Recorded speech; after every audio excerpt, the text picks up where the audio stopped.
오늘은 사사기 보겠습니다. 사사기 1장 펴시기 바랍니다.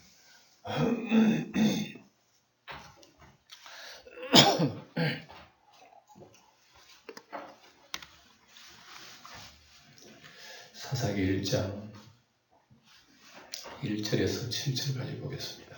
요수아가 죽은 후에 이스라엘 자손이 여호와께 여쭈어 이르되 우리 가운데 누가 먼저 올라가서 가나안 족속과 싸우리까?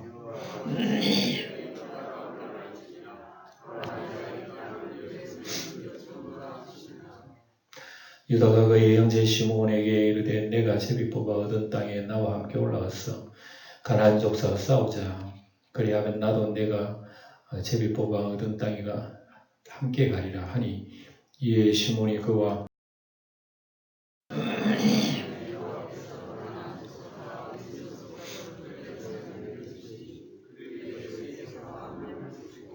또 베색에서 아도니 베색을 만나 그와 싸워서 가나안 족속과 브리스 족속을 죽이니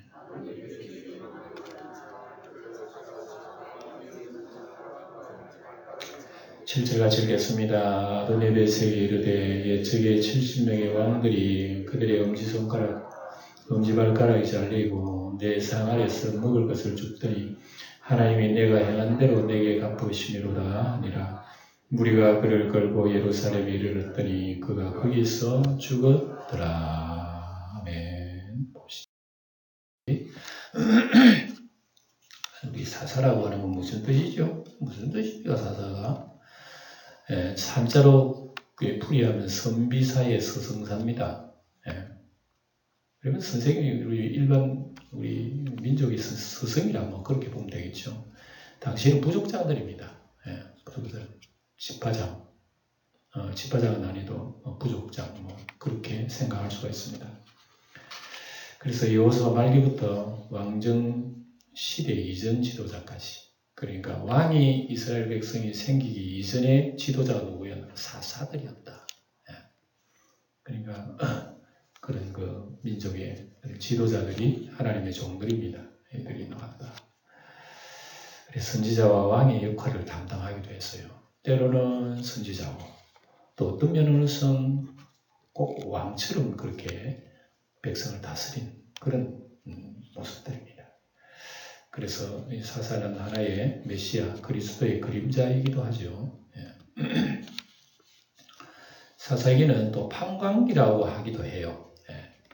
재판한다 말이에요. 재판. 사사들이 그 백성들의 그 모든 일들을 맡아서 재판하기도 하고, 뭐 가르치기도 하고, 뭐 정치도 하고, 하여튼 여러 가지 복잡한 일을 이렇게 인도해 나간 선생이라고 보면 됩니다. 이런 사람들이 사사다. 그러니까 뭐 군대라든지 군대 통치행정 뭐 이런 역할도 다 감당을 했습니다. 왕권 세습이 아니고 이거는 사사라고 하는 것은 뭐 대를 이어서 왕권처럼 내려가는 어떤 그 세습이 아닙니다. 하나님이 그때 세우셔요. 임시적으로. 그래서 사사는 대사사, 소사사가 있어요. 좀 이름이 있는 사람은 대사사, 그렇지 못한 소사사. 이거는 뭐 신학적으로 그렇게 붙이는 거지. 성경에 뭐 그렇게 나와 있는 건 아닙니다. 사사기는 모두 몇 사사가 있냐면은 12사사가 있어요. 12사사. 예수님께서 12제자, 12지파. 뭐 이런 12라고 보면 숫자로 우리가 의미를 보면 참 의미가 있는 거죠. 이제 12사사의 이력을 보면 여기 한눈으로 다 볼 수 있는 12사사 이력서입니다. 이건 다 읽을 수는 없고 굵직굵직한 대사사만 본다면 첫째로 온니엘이라고 하는 사람인데 갈렙의 조카입니다. 이 사람도 대단해요. 이 사람 역사가 유다 지파에서 나타났습니다. 에훗이라고 하는 사람 베냐민 지파인데 이 사람은 왼손잡이인데 아주 싸움을 잘해요. 이런 내용들이 쭉 기록이 되어 있습니다. 그 다음에 드보라라고 하는 이 여자입니다. 여자 사사예요. 에브라임 지파인데 아주 이 드보라도 대단한 여장군입니다. 여장군. 그리고 뭐 전쟁에서 뛰어나갈 수 없으니까 남자를 앞세워가지고 전쟁에 대승리하는 이런 일들이 나오고 기드온 사사는 여러분 잘 알죠? 300 용사를 통해 가지고 적들을 치부시는 아주 놀라운 이런 일을 감당을 했습니다. 그 다음에 건너가지고 입다라고 하는 그 사사는 기생의 아들입니다. 기생의 아들과 아주 형제들에게는 존경을 받지 못했지만 그러나 큰 일을 했어요. 큰 일을 하고 난 뒤에 입다가 아주 위치가 참 높이 올라간 그런 사람입니다. 그 다음에 마지막에 삼손이라고 하는 이 사사는 단 지파에서 나오는데 너무나 참 유명하죠. 하나님이 강한 힘으로써 거기 가나안 족들을 심판합니다. 이런 그 사사들의 행적을 통해 가지고 하나님 아버지께서 어떻게 역사하시는가, 무엇을 말씀하시는가, 우리는 그걸 자, 그러면은 그 다음에는 사사시대는 언제를 사사시대라고 그러느냐? 맨 먼저 성경에 보면 첫째 시대는 아브라함 시대입니다. 아브라함 시대, 아브라함, 이삭, 야곱 족장 시대라고 해요. 창세기 나오죠. 그래서 이 12족장 시대가 끝나고 난 뒤 애굽 노예 시대가 나오죠. 출애굽기 나오죠. 여기에서는 이 출애굽 노예 역사 한 400년 넘게 역사가 있었죠. 그래서 이제 애굽의 노예를 끝나고 난 뒤에 40년 광야 생활을 했었잖아요. 광야 생활 끝나고 난 뒤에 바로 사사시대예요. 그러니까 모세도 죽고 여호수아도 지도자가 없잖아요. 지도자 없는 시대를 사사시대라고 그래요. 그래서 여기에서 하나님께서 훈련을 많이 시키십니다. 많이 시키지만 사사시대가 정말 하나님의 뜻대로 일어나가지 않아요. 인간의 정욕과 욕심 때문에 하나님의 뜻이 세워지지 못해요. 온통 사사는 이런 얘기로 가득합니다. 그 다음에 이제 그 사사시대 끝나고 난 뒤에 왕정시대, 왕국시대. 그 다음에 이제 나라가 갈라지고 부왕국, 남왕국 갈라지고, 그 다음 포로로 잡혀가지고, 그 다음 돌아와서 성전재건, 예수님께서 이 땅에 오시기 직전까지의 그 일들이 도표로서 이렇게 볼 수가 있습니다.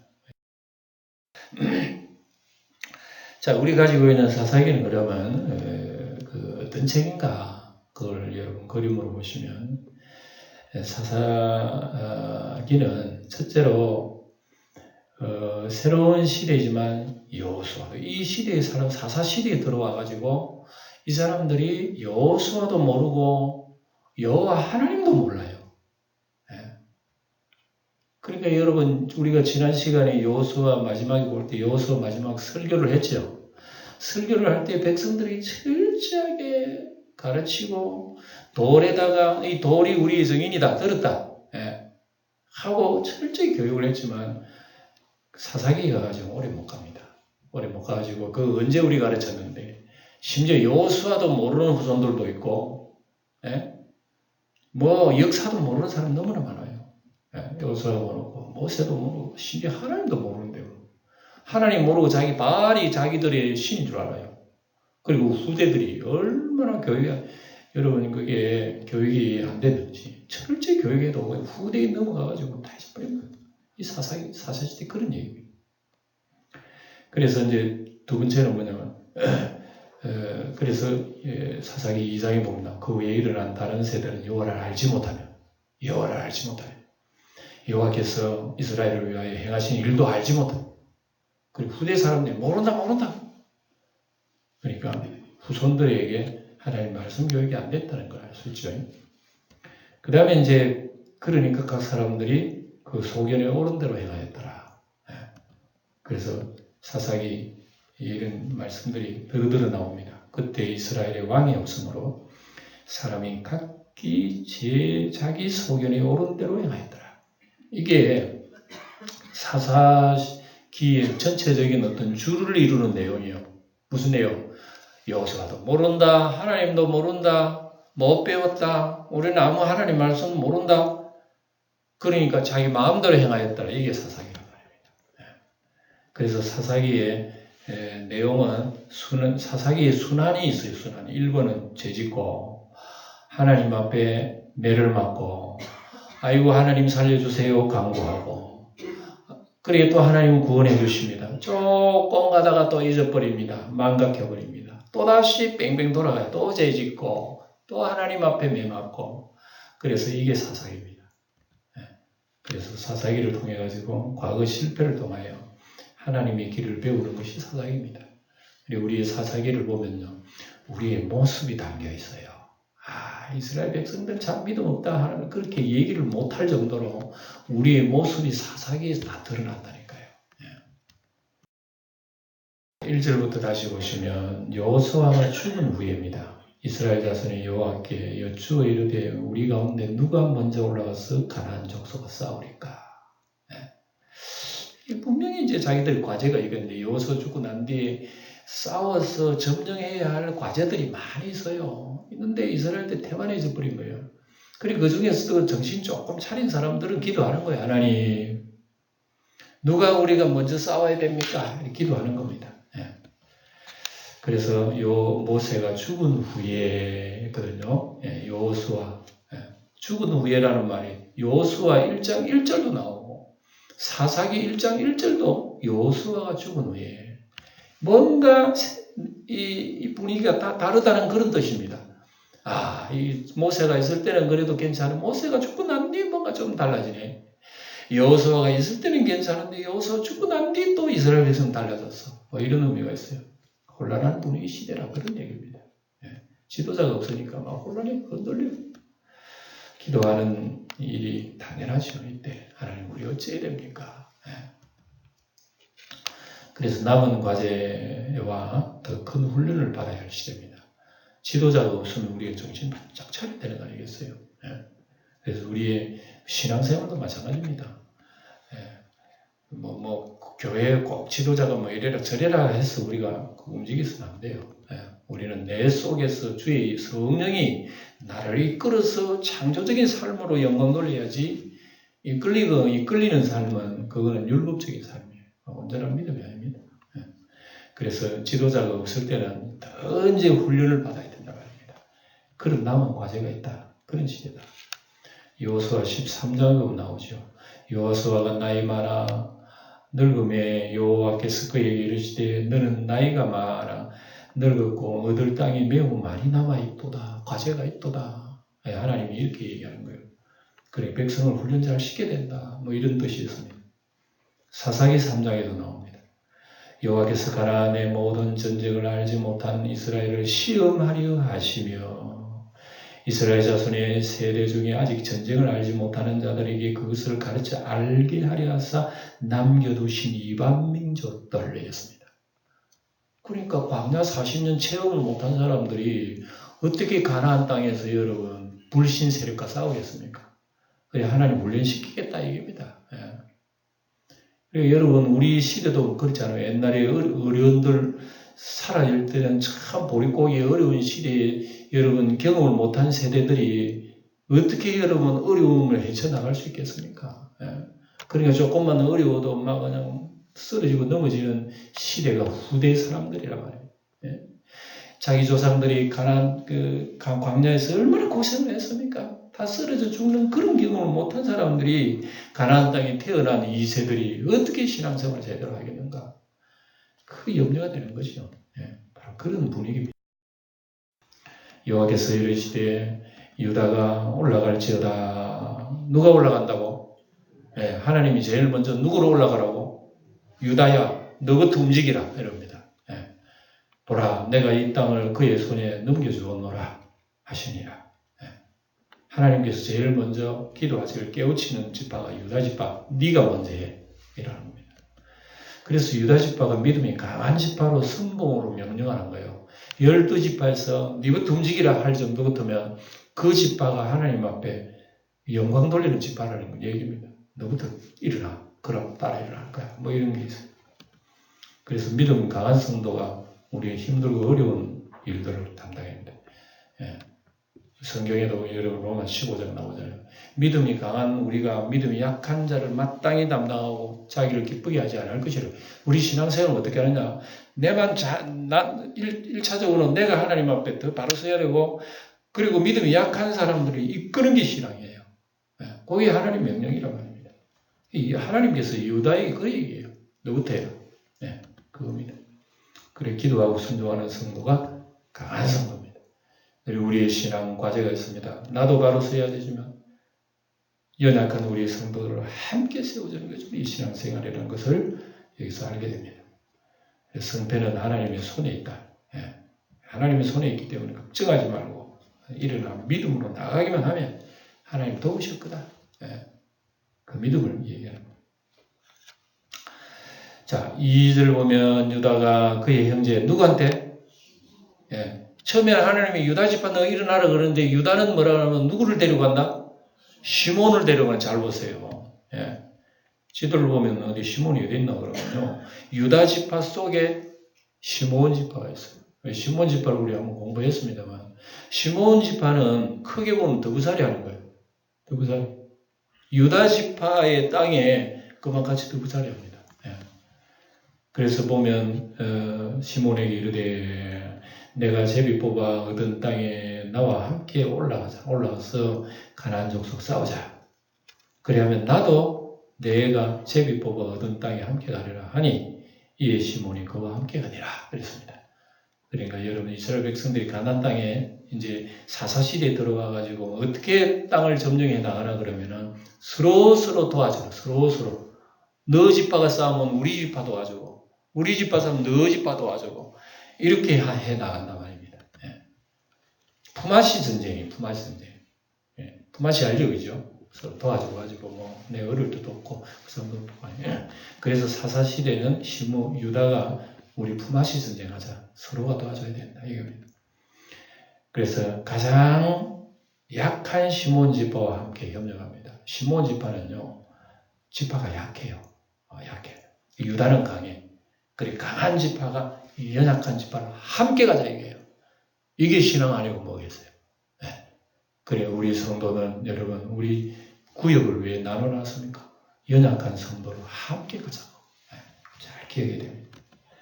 그래서 주의 일은 약한 자를 인도하여 합력하는 것이 주님의 일이구나 하는 걸 우리 알 수 있습니다. 자, 시몬 지파를 조금 공부해 봅시다. 공부했지만 한 번 더 되새김질 해봅시다. 시몬 지파는 유다 지파 안에 있습니다. 유다 지파 안에. 유다 지파는 땅이 아주 넓고 저 남쪽 애국 땅까지 굉장히 커요. 시몬 지파는 상태가 약해. 왜 그러느냐? 그래서 여호수아 19장 1절에 보면 이미 봤습니다만 시몬 지파의 자손의 지파의 기업은 유다 자손의 기업 중에서라 그 안에 있다 이렇게 얘기해놨습니다. 그러니까 시몬 지파로서는 기분이 나쁘죠. 기분이 나쁘도 어쩔 수 없어. 연약한 사람은 강한 사람을 붙여놔야 되는 거예요. 하나님 그래놓은 거예요. 그것도 은혜예요, 은혜. 은혜지만 시몬 집안 개인적으로는 하나님의 징벌이기도 한 거예요. 묘하지요. 하나님의 징벌이면서 하나님의 은혜요. 은혜면서 징벌이다. 이거 아주 묘합니다. 그래서 시몬 집안이 피 흘린 지 때문에 그래요. 제가 있어 그래요. 제가 말해요. 창세기 34장의 세겜성에 피의 참극에 남자들 할례 받고 있을 때 종교를 이용해가지고 말이죠. 칼을 들고 형제들이 가가지고 사람을 쳐 죽여버려서 누가 했노? 시몬이 했어. 시몬 레위가 있어. 시몬 레위. 이때 시몬이 아주 잔혹한 사람이에요. 이 사람의 성격이. 형제 중에서도 굉장히 아주 폭력적이에요. 이 사람이. 그래서 악한 짓을 한 거예요. 그래서 창세기 49장에 야곱이 축복할 때 뭐라 그랬냐면 이 49장은 야곱이 시몬에 대한 축복입니다. 축복이라고 보다도 저주입니다. 저주. 그들의 분노대로 사람을 죽이고 그들의 혈기대로 소의 발목 힘줄을 끊었음이로다. 그 노염이 혹독하니 저주를 받을 것이요 분기가 맹렬하니 저주를 받을 것이라. 내가 그들을 야곱 중에서 나누며 이스라엘 중에 흩트리로다. 이렇게 시몬 지파에 대해서는 특별히 축복이 아니라 저주를 보이는 거예요. 그만큼 자기가 심은 대로 거뒀다는 얘기입니다. 시몬 지파. 창세기 42장 보면은 요셉을 종으로 팔 때도 가장 악랄하게 행동했던 사람 누가 형 중에서 시몬입니다. 죽이자는 겁니다. 아예 죽여버리자는 얘기입니다. 죽이자 그러는 걸 이렇게 유다가 말려가지고 죽이지 말아라. 그래도 형제잖아. 하고 이렇게 살리건 또 유다입니다. 유다. 시몬은 죽이자 그러고 유다는 살리자 그러고 그런 게 있어요. 민수기 26장 보면 민수기 보면 2차 인구 조사 때 가장 인구가 적은 지파가 시몬 지파. 예. 왜 그러느냐? 음행 사건 때 또 음행도 해서 시몬 지파. 예. 그리고 모압 땅에 와가지고 청년들이 음행해요. 사람이 24,000명 죽었어요. 이때 시몬 지파. 숫자가 팍 줄어버렸어요. 그리고 시몬 지파는 폭력성이 있고 이런 잔혹성이 있는 거예요. 예. 모세의 축복에도 신명기 30장자 보면은 시몬 지파 빠졌어요. 시몬 지파가 그만큼 어려운 지파였다 하는 걸 우리가 알 수 있어요. 자, 왜 그러면 유다 지파는 큰 축복을 받았는지 한번 더 살펴봅시다. 유다 지파가 큰 축복받은 이유, 첫째로 유다 지파는 땅이 넓었어요. 인구 숫자도 12지파 제일 많았고, 인구도 많고, 또 왕이 유다 지파에서 나왔습니다. 이 유다는 우리가 이미 본 대로 장단점이 있습니다. 이 유다도 잘못한 점이 있지만 잘한 점도 있는 거예요. 하나님이 잘한 점을 보호해 주셨다고 합니다. 그래서 유다는 뭐라고 축복을 했느냐? 창세기 49장 유다야 너는 내 형제의 찬송이 될지라. 얼마나 복입니까? 너 자손이 너 원수의 목을 잡을 것이요 내 아버지 아들들이 내 앞에 절하리로다. 와, 이건 대단한 축복이에요. 규가 유다를 떠나지 않으며 통치자의 지팡이가 그 발 사이에서 떠나지 아니하기를 실로가 오시기까지 이르리니 그에게 모든 백성이 복종하리로다. 엄청난 축복이죠. 너 지파들 속에서 메시아가 온다. 나중에 세상 왕이 온다고. 그러니까 모든 자들이 유다 지파 너들을 보고 절을 할 거야. 유다는 이렇게 보고 하는 거예요. 그래서 유다는 요셉을 죽이지 않고 종으로 팔아온 것에 대해서도 아주 좋은 점이죠. 다른 형제는 죽이자 그러고 유다는 그래도 종으로 팔아버리면 안 낫나. 그래서 유다가 베냐민 대신 인지를 자청합니다. 가가지고. 애굽에 가서 보니까 자기 동생이 총리 대신 되어 있는 거야. 몰랐지 자기 동생인지. 그래서 그래서 요셉은 누구를 맨 먼저 인지를 삼았냐면은 누구를? 시몬을 인지를 삼아. 자기를 가장 먼저 죽이려 했던 악나는 형을 먼저 잡아버린 거예요. 그러니까 이때의 유다가 하는 말이 내가 대신할게.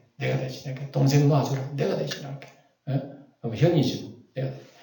이렇게 유다는 베냐민 인지를 베냐민이 대신 인지를 잡힐 때 유다가 자기가 대신 인지를 자청하는 그런 그 마음이 있었어요. 유다는 이모저모로 상당히 헌신적이었다고 할 수 있죠. 유다가 아버지와 요셉 총리를 감동시킵니다. 유다가 또 말을 잘해요. 유다가. 그래서 자기 아버지 야곱이 안 간다 그랬지만 결국은 아버지를 감동시켜가지고 애굽으로 가게 한 사람은 유다입니다. 유다. 그리고 요셉 총리를 울게 만드는 사람도 유다입니다. 그리고 요셉 앞에서 유다가 과거 얘기를 합니다. 가정사 얘기를 합니다. 뭐 이렇고 저렇게 제가 한 형제가 죽었습니다. 그 앞에서 간증을 얘기합니다. 서가에 있는 총리 대신 자기 동생이 좀 몰랐어요. 그 앞에서 간증을 다 얘기하는 거예요. 자기 동생 하나가 있었는데 뭐 어쩌고 해가지고 저기 죽은 나이다. 자기들이 죽였다는 얘기입니다. 그리고 가정사 얘기하는 게 요셉이 얼마나 감동을 받아버렸는지 저기 뒷방에 가지고 눈물 펑펑 쏟고 다시 눈물 닦고 와가지고 그 소리를 들은 얘기가 나와요. 이만치 유다는요 대단한 능력이 있는 사람입니다. 그래서 열시한 시몬 지파와 협력해서 큰 도움을 좀 주게 되는 겁니다. 이게 유다 지파의 복입니다. 유다라는 지파 속에서는 갈렙이라는 사람이 있죠. 이 갈렙이 참 믿음, 순종, 용기 지파입니다. 대단한 사람이죠. 갈렙이요. 이런 인물들이 유다 지파에서 나왔단 말입니다. 그래서 하나님께서 유다 지파를 이런 섭리로 움직이게 했구나.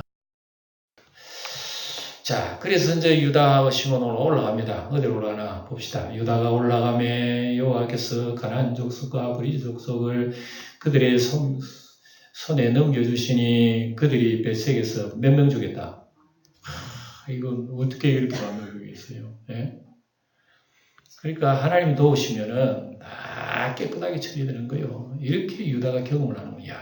참 여호수아가 없어도 우리가 하나님 의지하고 우리끼리 올라가보니까 믿음으로 함께 되는구나. 그렇게 깨닫는 겁니다. 또 5절에 보면 벳색에서 아도니 벳색을 만나. 아도니 벳색이 두목입니다. 성읍의 왕이죠.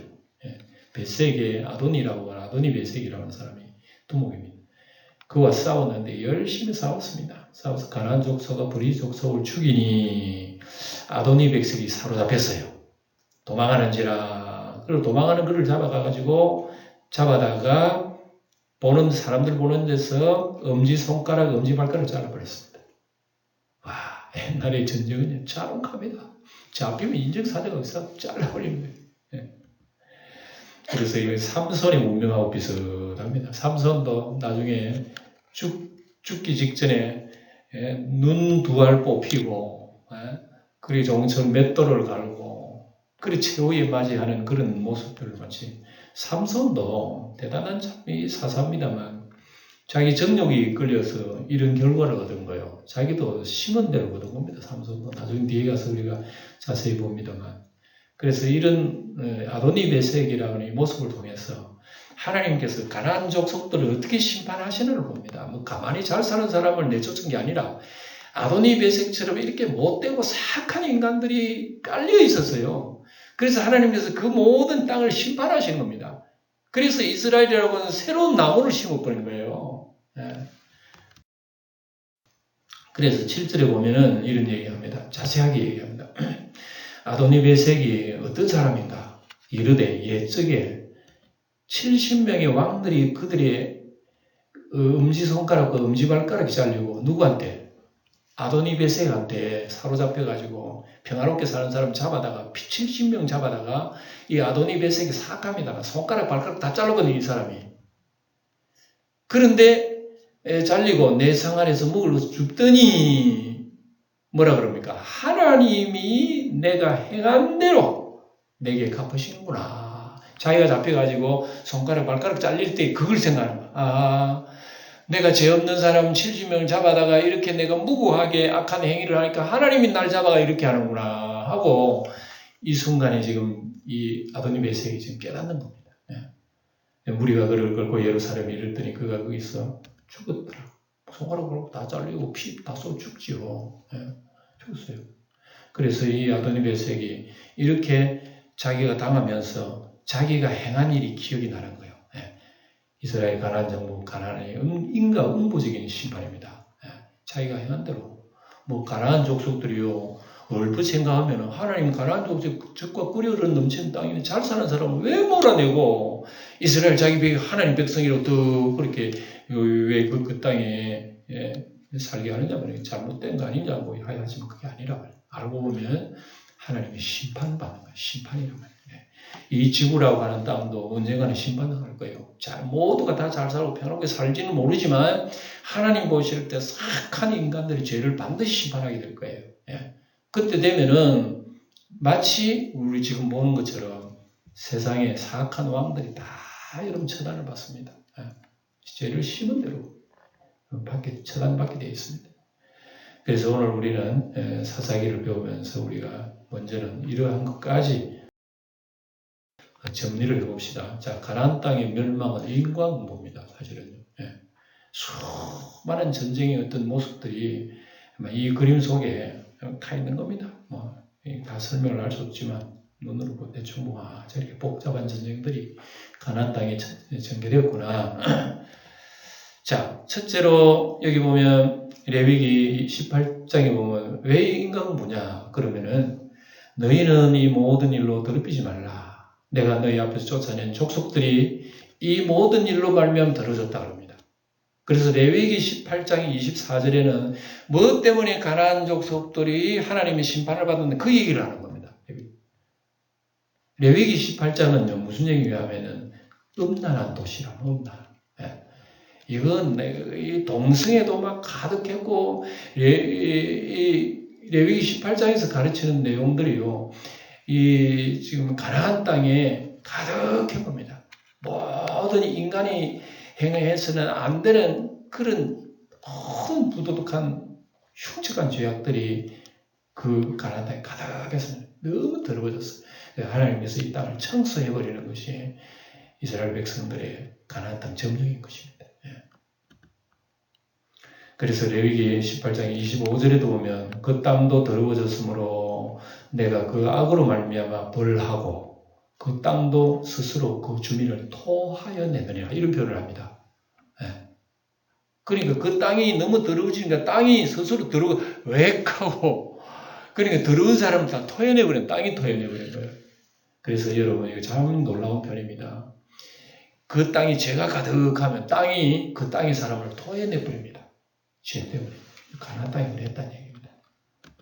예. 그 다음에 이제 또 28절을 보면, 하나님 뭐라 그러면, 가나안 땅도 그랬지만, 이스라엘 백성 너희들도 조심해라. 너희들도 그 땅에 들어가가지고 똑같은 행동을 하면은, 너희들도 토함을 당할 거야. 예. 그게 레위기 18장 28절에 나와 있어요.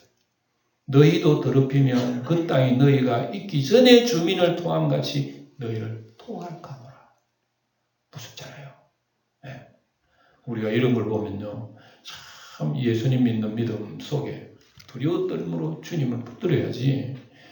우리가 여러분, 옛날에 가난한 사람들처럼 가난한 행실로 막 다시 돌아가가지고 죄 지면 그 땅에 우리를 토해내버려 하면 심판이란 말이에요. 하나님의 심판.